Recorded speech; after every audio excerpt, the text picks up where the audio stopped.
ازيكم؟ معاكم دكتور عطية، والنهارده هكلمكم عن موضوع يهم كل شاب وراجل، حتى المراهقين الصغيرين لازم يبقى عندهم معلومات ووعي كافي بالموضوع ده. النهارده كلامنا عن الخصيتين. عارف ان اي كلام يخص اي حاجه ليها علاقه بالجنس حرام وعيب وكتم واسكت ولا وانت بتفتح عينين الناس على ايه، كله عارف كل حاجه ولكن عارفه بشكل غلط من مصادر غلط، وده اصلا توبيك يعني متوغل في المجتمع. ناس بتاخد معلوماتها عن طريق البورن او فيديوهات قصيره قوي من دكاتره مسالك او اطباء ذكوره بيتكلموا عن استحياء، مش عارفين يوصلوا المعلومه اصلا. فانا شاب وعارف الشباب بتفكر ازاي، عايز الرجاله تتفرج للاخر عشان تستفيد اقصى استفاده. لو اللي بيتفرج دلوقتي بنت او ست فممكن تبعتيه لاخوكي او لوالدك، يعني هيستفيدوا برضه. كلامنا النهارده عن الخصيتين وقد ايه الخصيتين يعني هي مصنع لا يستهان به، هي مصنع التستوستيرون بتاعك، هي مصنع ذكورتك، هي رمز من رموز الرجوله وحاجه بنسميها في الطب السكندري سيكشوال كاركترستكس او من الخصائص الذكوريه، يعني خاصه بالذكر بس ما هياش موجوده عند الست. اول مشكله في الخصيتين بتواجه الرجاله وهي الفاريكوسيل او دوالي الخصيه. هي عباره عن تغير في شكل وحجم ولون الخصيه وتوسع في الاورده بمختلف الدرجات بتاعته، يسبب الم واحتقان شديد جدا في الخصيتين. ممكن تشوف هنا عندك غده البروستاتا بتنتج السائل المنوي اللي بتسبح فيه الحيوانات المنويه. عندنا هنا الاورده السليمه، لو جيت تشوف هتلاقي شكلها الطبيعي. عندك على الناحيه الثانيه دوالي الخصيه، هتلاقي الخصيه اليسرى من هي الاشهر وعرضتها للدوالي بتبقى اعلى. هتبص هتلاقي عروق تخينه وشكلها مش طبيعي وملمسها مش طبيعي، ودي اول حاجه انت ممكن تاخد بالك منها من غير تشخيص طبيب. وانت تعرفها ازاي؟ انت لما تحط ايدك على الخصيتين من تحت ممكن تلمسها كده بحركات دائريه. لو انت لاحظت ان في خصيه مثلا تمام عادي، يعني مفيش حاجه باينه او حاجه متجلطه، لكن تبص على الخصيه الثانيه تحس ان في ملمس الدود او ان في عروق بارزه كده ومزرقه، زرقان مش طبيعي حتى لو من غير الم، ممكن تكون موجوده وورمه وما بتوجعكش، على طول يا باشا تعرف ان انت عندك دوالي ايا كانت مرحلتها. تروح على طول على طبيب الذكوره او المسالك وتروح تكشف. ما الطبيب بيشوفك هيقدر يشخصك ويعرف انت في انهي مرحله. طبعا الدوالي يعني 3 مراحل، ستيج 1 و 2 و 3، ولما تيجي تبص هتلاقي يعني اكتر مرحله متاخره هي بتاعت الناس اللي سايبه نفسها كده على الله حكايتها، يحس بالم عادي مش فارقه. مثلا خصيه ورمه او مزرقه ما مش فاضي هبقى اروح للدكتور بعدين. ودي ثقافه سيئه جدا. انت لما تحس اي عرض او باي حاجه روح اكشف، لان الوقايه خير من العلاج، وده بيأثر عليك طريق طويل جدا. الموضوع بقى روتيني جدا من كتر ما هو منتشر، يعني عمليه ما مش معقده. معظم الدكاتره دلوقتي بتعملها بسهوله جدا. يعني ما تخافش لو انت الطبيب شخصك وقال لك انك عندك دوالي محتاج تعمل عمليه، الموضوع مش صعب. يعني في طريقه قديمه ويدويه وهي عن طريق الجراحه. الطبيب بيعمل زي فتحه بسيطه كده من اسفل البطن في منطقه العانه، بيقدر ساعتها ان هو يسلك الاورده او يضم الاورده المتوسعه والموضوع بينتهي. وفي طرق جديده زي الليزر والقسطره، انت كده كده بتكون متخدر يعني تحت التاثير البنج، فمش هتحس بحاجه. يعني غالبا بتمشي على كورس مضاد للالتهاب وللتورم، تحط حاجات زي كمادات ساقعه وجسمك بيريكفر والموضوع بينتهي. ازاي احمي نفسي لو انا شاب صغير او راجل، لو انا مراهق او شاب؟ اول حاجه تعملها وهي انك ما تلبسش ضيق. اللبس الضيق من البناطيل السكيني والحاجات اللي بتبقى محزقه عليك، يعني غير اصلا منظرها الاجتماعي وحش وزي الخرا. لما تشوف راجل لابس بنطلون يعني محزق على فخاده، ده مظهر مش رجولي. والرجاله اللي عندها كرامه كده وكاريزما في نفسها ما بيلبسوش اللبس ده. البس لبس مريح وواسع. انصحك ان انت قبل ما تنام يعني ممكن تنام من غير بوكسر او لباس داخلي. ليه؟ لان معظم البوكسرات اصلا بتبقى ضيقه، والمنطقه بتاعه الخصيتين ما بتتعرضش لاي نوع من انواع التهويه، على طول مكتومه. وانت في الشغل في المواصلات في الجامعه على طول المنطقه دي مكتومه وفيها رطوبه عاليه، فده حتى هيخليك تتجنب مشاكل كتير زي التسلخات، اسمرار في المنطقه الحساسه دي. فيفضل انك تنام من غير بوكسر، هتحس براحه جدا. حتى لو انت صحيت على انتصاب صباحي، قضيب ما ينتصبش ويلاقي فيه بوكسر قافل عليه، يفضل في وضع انحناء طول ما انت نايم. لو انت بتتقلب مثلا اتقلبت على جنبك او نمت على بطنك، تلاقي ان القضيب منتصب ولكن في نفس الوقت هو معوج وانت ضاغط عليه بتقل جسمك كله. بيعمل مشاكل كتير زي البايروني ديسيز واعوجاج في القضيب، واحيانا في الحالات الاكستريم قوي بيوصل لكسر. المشكله اللي بعد كده اللي ممكن تزود فرصه اصابتك بالدوالي وهي الفرجه على اباحيه واستثاره باستمرار. وانت راجل شهوتك عاليه وبتستثار ولكن انت متجوز، فانت عندك سبيل صحي تقدر انك تفرغ فيه شهوتك وتفرغ فيه السوائل المتراكمه عندك. لكن لو انت بتتفرج على بورن باستمرار، سواء انت قاعد في البيت قاعد في المدرسه قاعد في الجامعه، قاعد تتفرج باستمرار وتحفز نفسك، انت بتجهز الخصيتين وبتجهز جسمك لان انت تبقى في مرحله القذف. لكن انت ما بتقذفش. ليه؟ لان انت في وضع يعني ما يسمحلكش ان انت تعمل حاجه زي كده. ممكن تكون في مدرج في الجامعه او ممكن تكون قاعد في النادي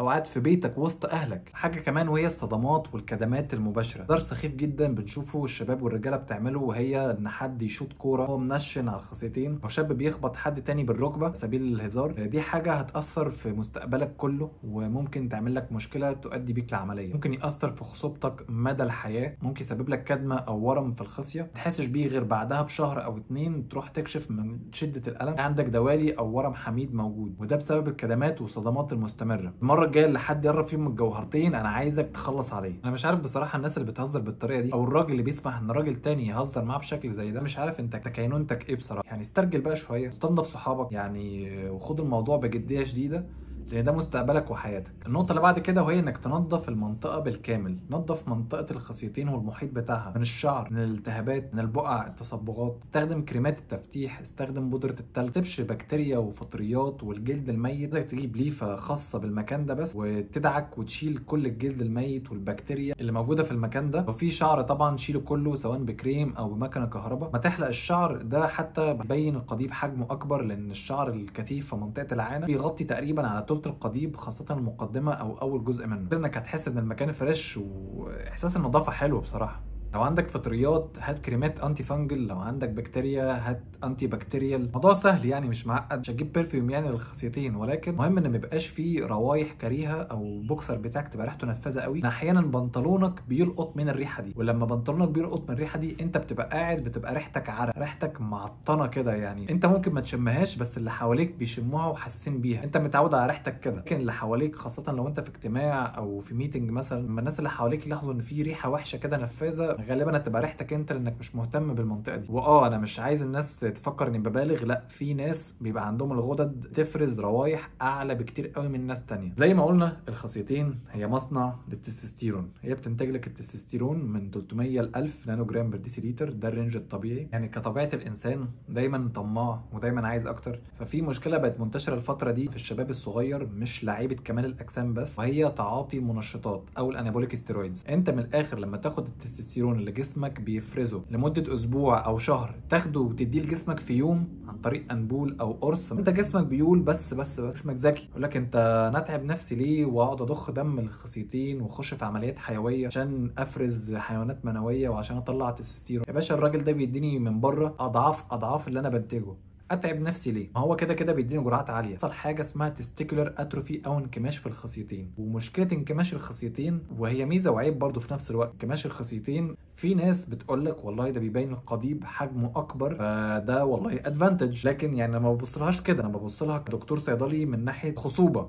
والانجاب، وده اهم. وطبعا التستيكولار اتروفي مرتبط ارتباط وثيق بحاجه اسمها الازوسبرميا، يعني تقلص عدد الحيوانات المنوية بشكل كبير قوي، من مئات الملايين لأرقام يعني 40-50 حيوان بدل 700 مليون أو 800 مليون حيوان منوي. الفرق ده طبعا بيخليك غير قادر على الإنجاب مهما قذفت داخل الرحم، يعني عمرك ما هتخلف أو هتبقى أب. كل ده ليه؟ يعني عشان يبقى شكلك بقى فورمه بقى، وصيف بقى تاخد صورتين على البحر وانت عندك عضلات بطن بقى كيوبس كده، مكعبات طالعه. هي حاجه يعني حلوه وحاجه مش وحشه خالص ومغريه. ناس كتير قوي يعني بتدمن الاستيرويدز بسبب الاحساس ده ان انت قوي، انا هرموناتي اضعاف الراجل الطبيعي. لكن انت وانس ان تاثيرها راح، جرد بس ما تبطل او تقلل الجرعات، تحس انك مكتئب تعبان، تحس انك مخنوق. في ناس ممكن تيجي لها مشكله في موضوع الخلفه ده، وفي ناس تانية لا، لكن الاغلبيه العظمى بيجي لهم مشكله. فهنقول يا عم والله انا مش فارق معايا، يا عم انا مش عايز اخلف ومش عايز وجع دماغ والكلام ده كله. بفرض شريكه حياتك انت ليه بتحرمها من ان هي تبقى ام؟ بتحرم زوجتك في حلمها في تكوين اسره. اصلا الفطره الطبيعيه ان انت كراجل تبقى اب وتعمر في الارض ويبقى ليك ذريه صالحه، يعني ده خير متاع الدنيا الزوجه الصالحه والمال والبنون. انت اما تحرم نفسك من حاجه زي كده، او حتى تعلي الريسك في انك ما تخلفش، انا بشوف بصراحه فيها شبهه حرمانيه يعني، ولكن انا مش شيخ يعني، بس مش اصح حاجه تعملها في نفسك. ليه؟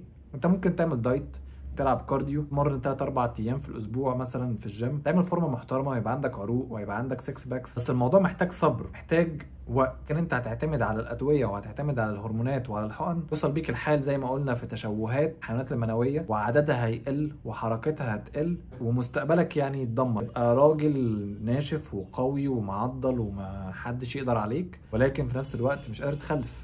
ممكن عيل تاني عنده 15 16 سنه لسه بالغ امبارح يقدر يخلي مراتك حامل وانت لا. احساسك بحاجه زي كده ما تروح عند طبيب الذكوره او مركز مثلا يقول لك والله المشكله فيك مش عند زوجتك، انت السبب ان هي ما بتخلفش. وحشه. وانا عاصرت ناس كتير كده، ناس كتير عانوا من المشكله دي، ما تحبش يبقى ده مصيرك. نصيحتي لكل الرجاله ان هي تعمل فحص كل 6 شهور لسنه، وانت بتحس بالم متكرر او بيروح وبيجي. اعمل كمان تحليل للسائل المنوي عشان تعرف حركه الحيوانات المنويه وعددها زي ما قلنا، تبقى متاكد ومطمن ان انت تقدر تخلف. وتبس بقى كده على السريع، يعني بالنسبه للاكل انت حاول تعلي البروتين في اكلك جدا، خد مكملات اوميجا 3 وفيتامين دي والزنك، ان دي حاجات كلها تعلي من نسبه التستوستيرون ومن تصنيعه في الجسم. العب تمارين بشكل دوري زي الجري، نط الحبل. لو انت برنس بقى وراجل بتروح الجيم ممكن تهتم بتمارين الرجلين، بلاش تفوتها، خاصة تمارين زي السكوات والضمة، الادكشن والابدكشن، ان دي تمارين بتحفز تدفق الدم في منطقة القضيب والخصيتين. ده هتساعد في ان الدورة الدموية تبقى ماشية في المنطقة دي، ده عشان تتخلص من الدم الراكد في المنطقة دي. الجيم بصراحة بيخش كعلاج لحاجات كتيرة جدا. دايما بقول في كل الفيديوهات بتاعتي يا جماعة انزلوا اتمرنوا في الجيم، لان انا راجل بقالي اكتر من 12 سنة بتمرن، مرنت ناس كتيرة جدا وساعدتهم في ان هم يوصلوا للفورمة اللي هم عايزينها بشكل محترم طبيعي، وكل حاجة بتبقى زي ما ربنا رقك عليها. انت مش محتاج انك تاخد حاجات من بره، محتاج تروح تشتري مكملات غاليه جدا، تشتري هرمونات او تمشي على سايكلز، ماشي على تحاليل وانت ما عندكش مشكله حقيقيه. ما تاخدش هرمونات، ما تدمرش نفسك. ممكن انت تمرن نفسك وتعلم نفسك على اليوتيوب وتشوف فيديوهات تثقفك وتعلمك. وانت عايز تختصر وتجيب من الاخر، انا هسيب لك الواتساب بتاعي في الديسكربشن، حابب انك تتابع معايا بشكل شخصي تمرين وتغذيه وادويه، اقدر اساعدك انك توصل اللي انت عايزه في وقت اقل. في النهايه رسالتي لكل الرجاله، الخصيه رمز للذكوره، حاجه بتميزنا كرجاله، ده مش عيب. لما نيجي مثلا نقول لحد نقول له انت بضان وانت بيض على اساس انك بني ادم ممل كده باشا، دي حاجه بتميزك كراجل. يعني انت تخيل الحاجه اللي بتميزك بتشتم بيها كنوع من انواع الاهانه. الخصيه حاجه مهمه تساعد في تكوين البني ادمين، الخصيه فعلا حاجه مهمه وحاجه ذكوريه، المفروض ان احنا ما نعايرش بعض بيها. انت تعرف حد عنده مشكله التهابات مثلا في الانابيب المنويه او البربخ، حد عنده دوالي في الخصيه، حد عنده مشاكل ضعف انتصاب، انت ما تعايروش وما تتريقش عليه او تحسسه ان هو مش راجل. ممكن في لحظه ان انت عندك نفس المشكله دي. المشاكل الخاصه بالخصيتين وبالقضيب يعني متعدده جدا، وفي منها نفسي وفي منها عضوي. انا مثلا عمري ما شفت يعني واحده بتعاير واحده تانية ان البيريد بتاعتها مش منتظمه، واحده بتتريق على واحده تانية ما عندها مشكله في المبايض. بيحصلش. يعني الستات دايما بتبقى واقفين مع بعض وبيسبورتوا بعض. ليه الرجاله كمان ما تعملش كده؟ عايزين مبدأ الثقافه الجنسيه والامراض الشائعه عنها خاصة اللي تخص الرجالة يبدأ ينتشر عشان نحمي نفسنا ونحمي الأجيال اللي جاية من المشاكل دي، لأن كل ما تحلها بدري ما يبقى الموضوع سهل ومش محتاج بقى عمليات. لو عجبك المحتوى ده ما تنساش تعمل لايك، شيره لكل الرجالة اللي تعرفهم عشان يحافظوا على نفسهم. اعمل القناة دي عشان أشارككم فيها كل المعلومات وكل الحلول للمشاكل اللي بتواجه الرجالة. لو عندكم أي استفسارات سيبولي في الكومنتس. أشوفكم في الفيديوهات الجاية. سلام.